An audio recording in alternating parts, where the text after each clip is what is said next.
The holidays mean more travel, more shopping, more time online, and more personal info in more places that could expose you more to identity theft. But LifeLock monitors millions of data points per second. If your identity is stolen, our US-based restoration specialists will fix it, guaranteed, or your money back. Don't face drained accounts, fraudulent loans, or financial losses alone. Get more holiday fun and less holiday worry with LifeLock. Save up to 40% your first year. Visit LifeLock.com/podcast. Terms apply. Shopping is hard. I can never find anything in my size. I don't even know my size. I buy my clothes the same place I buy my groceries. There's a better way. Make it easy with Stitch Fix. Just share your size, style, budget, and done. Your personal stylist sends pieces picked just for you. That was easy. Stitch Fix. Online personal styling for everyone. Free shipping and returns. No subscription required. Get started today at stitchfix.com.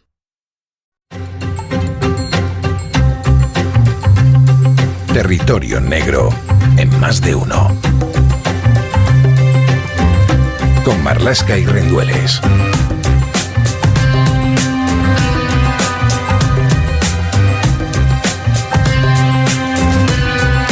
Hace un par de semanas le pregunté a Marlaska y Rendueles por sus malos favoritos y creo recordar que Luis habló de Ladrones de Guante Blanco y La magia de la Navidad o lo que sea, que no sé qué será.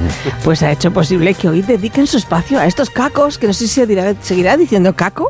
A ver, Manu, buenos días, ¿cómo estás? ¿Qué tal? Buenos días. Luis, buenos días, ¿cómo estás? Buenos días, Begoña. Muy Son bien. robos sin armas y sin violencia. Así era, ¿no? Sin odio, sí. Sin armas y sin violencia. Fíjate.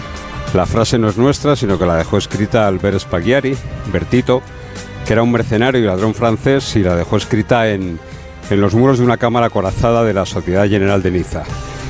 Durante 3 días vació 400 cajas de seguridad en la fiesta nacional francesa del año 1976. Trabajaron con tanta calma que los cacos pudieron salir a comprar vino, quesos y paté. Fue el primer gran butrón de la historia. Cavaron un túnel de 8 metros desde las alcantarillas hasta el suelo de la cámara acorazada.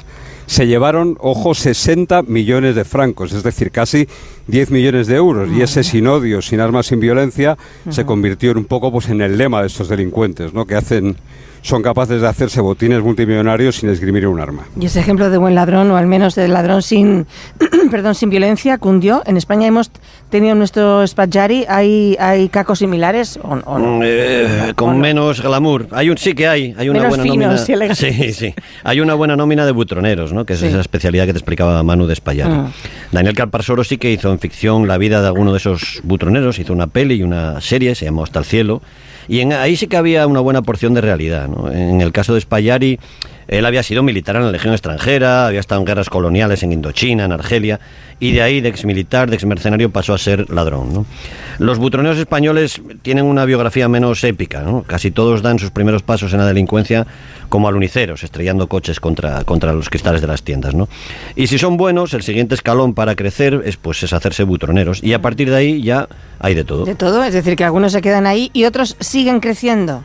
Sí, eso es. Sí. Hay una buena parte de aluniceros que se convirtieron en butroneros, que robaban todo lo que tuviesen ocasión de robar.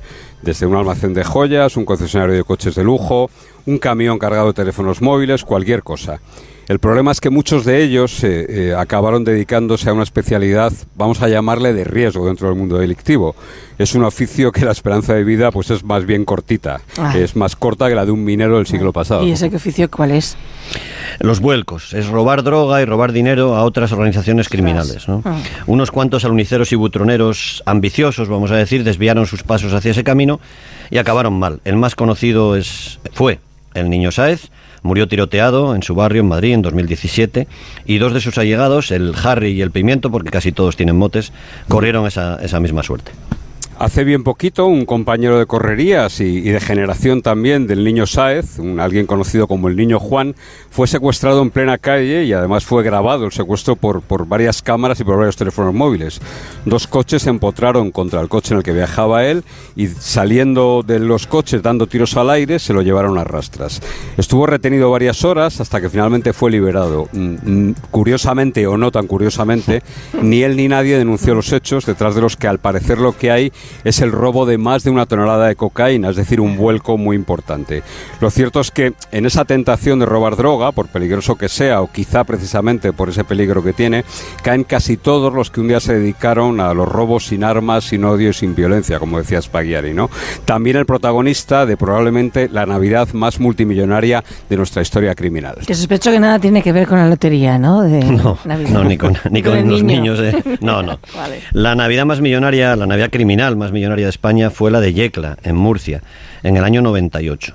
La Nochebuena de ese año, un grupo de ladrones, posiblemente los mejores que ha dado el AMPA en España, les llamaban el Dream Team, entraron en la cámara acorazada del Banco Popular de Yecla y se llevaron un botín que oficialmente se cifró en algo menos de 5 millones de euros, pero que algunos lo elevaron a 15 millones de euros. ¿Y esos ladrones quiénes eran? ¿Herederos de Spaghiari o no? Pues era una banda liderada por un tipo que luego tuvo mucho renombre. Entonces era un desconocido que se llamaba, un burgalés llamado Ángel Suárez Flores, apodado Casper porque atravesaba las paredes como el fantasmita aquel tan simpático. En ese momento, a finales del siglo pasado, se rodeó de los mejores en todas las especialidades que exigen los butrones. Es decir, tenía al mejor desactivador de alarmas que había en España, tenía al mejor operario de taladradora industrial y de lanza térmica, tenía los mejores para interceptar las comunicaciones de la policía, tenía los mejores conductores y también sabía, mejor que nadie, cómo captar información, cómo contar con los mejores santos, tal y como pasó en Yecla. Santos, nuevamente supongo que estáis hablando con argot delincuencial, ¿no? Porque no son santos nada tendrá inocentes. que ver con la imaginería religiosa, no. Vale. Un santo aquí en este territorio es el que da información necesaria para dar un golpe, para dar un palo. Ya sea sobre el botín que hay en un sitio, que se pueden llevar, sobre algunos errores de medidas de seguridad, etcétera, ¿no? Y en este caso, Casper sabía que las cajas de seguridad de aquel Banco Popular en Yecla tenían mucho dinero en efectivo. Dinero que estaba allí para hacerlo invisible, digamos, especialmente a los ojos de Hacienda, ¿no? De ahí la diferencia entre lo robado oficialmente, menos de 5 millones de euros, y las estimaciones reales que llegaban a esos 15 millones. Tiempo después, varios años después, cuando Casper y los suyos robaron la colección de arte de la casa de Esther Koplovich en Madrid, golpe del que hablamos aquí hace unas semanas, también tuvieron un informador, un santo tan solvente, que fue el vigilante de Esther Koplovich, el de su casa. Y me imagino que no eligieron así a lo loco, ¿no? La Nochebuena, así por casualidad, como fecha del... No. Igual que Spaghiari y su banda, Bertito y su banda, escogieron el puente de la Fiesta Nacional Francesa. Ellos escogieron Nochebuena porque el banco iba a estar cerrado 5 días. Nochebuena cayó en jueves, así que estaba cerrado el jueves, el viernes, el sábado y el domingo, ¿no? Entonces, el plan se debió de fraguar durante varios meses porque desde noviembre los cacos contaban con una llave de la entidad bancaria, una llave de la puerta principal con la que esa noche abrieron tranquilamente la puerta del banco. Una vez dentro, desactivaron las alarmas, algo que entonces ya no era nada sencillo en aquel momento, y abrieron la puerta trasera de la sucursal, que es la que servía de salida de emergencia. Por esa puerta trasera, para huir un poco también de los curiosos, entraron el resto del equipo con el material necesario para perforar la gruesa capa de hormigón que protege la cámara acorazada donde estaban esas cajas de seguridad. La escena debía ser memorable porque en plena Nochebuena es un grupo de ladrones metiendo en una sucursal de banco una taladradora industrial, conectando mangueras a los grifos de los cuartos de baño del banco para poder enfriar la punta del diamante del taladro y evitar que una temperatura altísima provocara un incendio allí, ¿no? La cosa no empezó bien porque el primer agujero, el primer butrón que practicaron topó con un pilar del edificio y tuvieron que volver a empezar casi desde cero. Oye, estoy viendo, Manu, en internet, mientras contáis todo esto, una taladradora industrial de punta de diamante y me pregunto, ¿esto no hace mucho ruido? Nadie se dio cuenta, Nochebuena, que no hay obras. Porque aquí... son de un tamaño enorme y lo eran entonces también, ¿no? Es verdad que algunos vecinos dijeron luego a la policía que sí, que escucharon ruidos raros, pero que no le dieron mucha importancia, ¿no?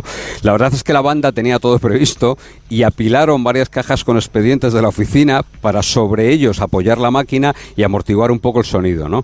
Cuando la taladradora acabó el trabajo y la punta alcanzó la cámara acorazada, los cacos extrajeron el cilindro de hormigón que había quedado, que había dejado la taladradora, y el más pequeñito, el más menudo de la banda, se metió por el agujero y empezó a reventar con una palanqueta las cajas de seguridad.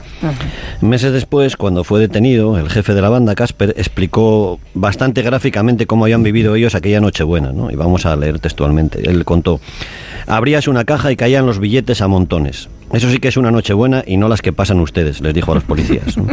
La banda trabajó con tanta calma que a mitad de aquella Nochebuena salieron fuera salieron a la calle, hicieron una pausa para comprobar que todo estaba en orden y que nadie estaba detectando lo que pasaba dentro del banco. Tenéis 1 minuto y medio para resolver, así que a ver cómo lo hacemos. Venga, la policía cree que estuvieron vaciando cajas prácticamente toda la noche hasta el amanecer, ¿no? Aún así reventaron solo 89 de las 212 cajas que había. En el escenario abandonaron, y esto es muy curioso, la taladradora, que es una herramienta que estaba valorada en 130.000 euros, centenares de billetes mojados, y esa taladradora, precisamente, Luis, sirvió para empezar a dar con la banda. Vale. Sí, la mañana del 27 de diciembre se descubrió todo. Se llamó Operación Orquídea porque era la flor que Casper regalaba a las mujeres que más o menos le interesaban. Nunca se supo cuánto dinero había, pero después de los ladrones llegó la agencia tributaria y empezó a investigar a todos los clientes que tenían una caja de seguridad. Había una caja incluso de zapatos vacía en el banco, y cuando se preguntó lo que contenía, el dueño dijo que no había nada y no reclamó nunca aquello. Luego contaron que en una de esas cajas había cocaína también. Amigo. Pues me ha gustado mucho. Dices que Casper al final acabó haciendo vuelcos. Sí, acabó haciendo vuelcos y condenado a casi 90 años de prisión. De hecho, murió, lo sacaron, lo escarcelaron por una enfermedad muy grave que tenía, y murió en el año 2021, febrero de 2021, sí. Pero se dedicaba a robar cocaína, concretamente secuestró a un portuario y robó un contenedor con cocaína al puerto de Algeciras. Madre mía. Bueno, pues compañeros, muy bien para acabar la semana que viene. Año. Eso, muy optimista. El romance del ciego que decían antes. Cosas. El romance del ciego que decían antes. ¿El romance del ciego la semana que viene? No, la semana que viene regalos criminales de Reyes. Vale, qué alegría. Pero y con mucha sangre ya y mucha víscera, ¿no? Venga. Y gadillos y eso. Venga, vale. Venga. Manu, un beso enorme y feliz año. Luis, adiós igualmente. Otro beso enorme y feliz año también para ti. Disfrutad mucho de estos días. Chao. Hasta luego, chao.